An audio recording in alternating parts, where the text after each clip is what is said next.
अब वो वाले ड्रग जो हमारे पास थ्रोम्बोलिटिक एजेंट्स हैं। अब थ्रोम्बोलिटिक्स एजेंट्स यानी कि अब हम पढ़ने लगे हैं थ्रोम्बोलिटिक्स एंटी क्लॉटिंग ड्रग्स में दूसरी कैटेगरी थ्रोम्बोलिटिक्स।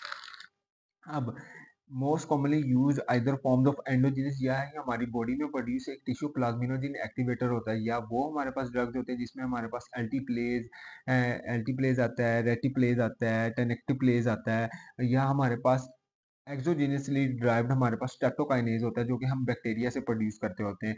ये दोनों ड्रग्स हमारे पास इंट्रावेनसली हम इंजेक्ट करते होते हैं। अब इसका मैकेनिज्म ऑफ एक्शन क्या है? जो हमारे पास प्लाज्मिन है ना, वो एक एंडोजेनस फिब्रोनेलिटिक एंजाइम है, यानी कि वो फिब्रिन को तोड़ता होता है। अब वो क्या करता होता है, बेसिकली जो हमारे पास फिब्रिन है ना, वो उसको फ्रेगमेंट्स में कन्वर्ट करता होता है। अब जो हमारे पास थ्रोम्बोलिटिक एंजाइम है, वो क्या करते हैं, जो हमारे पास इनएक्टिव प्रीकर्सर होता है ना प्लाज्मिन का, प्लाज्मिनोजिन, वो प्लाज्मिनोजिन को प्लाज्मिन में कन्वर्ट कर देते हैं। फॉर एग्जांपल हमने पढ़ा था कि थ्रोम्बिन जब एक्टिवेट होता है ना, वो क्या करता है, वो फिब्रिनोजिन को फिब्रिन में कन्वर्ट करता है। अब अगर हमने फिब्रिन जो कि हमारे पास क्लॉट है, अगर हमने इसे तोड़ना है, इसे फ्रेगमेंट्स में कन्वर्ट करना है, तो अब हम क्या करते हैं, इसको जो कन्वर्ट करता होता है वो होता है हमारे पास प्लाज्मिन। प्लाज्मिन, अब हमारे पास बॉडी में प्लाज्मिन ऐसे नहीं मौजूद होता, प्लाज्मिन हमारे पास होता है प्लाज्मिनोजिन की फॉर्म में। अब जो हमारे पास थ्रोम्बोलिटिक्स होते हैं ना, थ्रोम्बोलिटिक्स,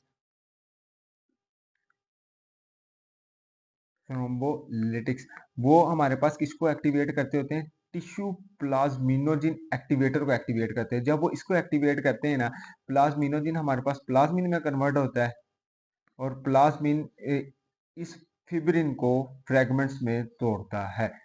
तो यहाँ हमारे पास एंटी क्लॉटिंग एक्टिविटी होगी। टिश्यू प्लाज्मिनोजिन एक्टिवेटर है, वो एंजाइम है जो हमारे पास प्लाज्मिनोजिन टू प्लाज्मिन में कन्वर्ट करता होता है। अब हमारे पास ना, जो हमारे पास एंडोजिनियसली प्रोड्यूस और स्ट्रेप्टोकाइनेज है ना, इसमें बेसिकली कुछ डिफरेंस आते होते हैं। हमारे पास जो एंडोजिनियसली प्रोड्यूस हमारे पास है ना, जैसे एल्टीप्लेज है, जो रेटिप्लेज है, वो सिर्फ सिलेक्टिवली उन हमारे पास फिब्रिन को डिसॉल्व करता होता है, जो हमारे पास या हमारे पास उन क्लोट्स को डिसॉल्व करता होता है जो हमारे पास फिब्रिन के साथ बाइंड होते हैं। तो इसके पास एक सिलेक्टिविटी, लेकिन हमारे पास जो स्ट्रेप्टोकाइनेज है ना, वो सिलेक्टिविटी उसके साथ फिब्रिन बाउंड होना जरूरी नहीं है। मतलब कोई भी ऐसा क्लॉट जिसके साथ अगर फिब्रिन बाउंड नहीं भी है तो वो उसे भी डिसॉल्व कर देगा, लेकिन हमारे पास जो एल्टीप्लेज है या रेटिप्लेज है, वो सिर्फ उन्हीं जो प्लाज्मिनोजिन है ना, जो फिब्रिन के साथ बाउंड होता है, वो उसी को ही कन्वर्ट करता है प्लाज्मिन के अंदर, और फिर वो फ्रेगमेंट्स में कन्वर्ट होता है, फिर उसकी डिस्ट्रक्शन हो जाती है।